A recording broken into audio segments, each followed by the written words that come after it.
गोटे नारीर विभिन्न रूप रही से तार समय क्रमे ता निज रूप को परिप्रकाश करे।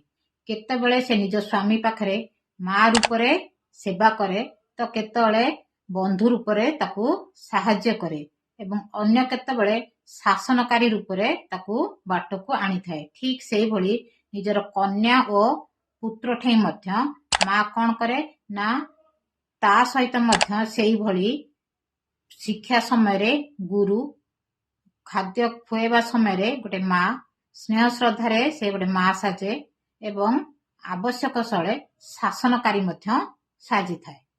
गोटे नारी जदि प्रकृत रे उच्च शिक्षित बा शिक्षार महत्व बुझी थाए से केबे हेले निजर पुओ झियो बा स्वामी को अबाट को जीवाकू दबनी। से सबु बेले चेष्टा करिवो प्रथम भूल ता पुओ झियो ठारे देखिबा पे से अन्य को दोष दबा पूर्व निज पुओ झियो को सुधारिबा को चेष्टा करिवो।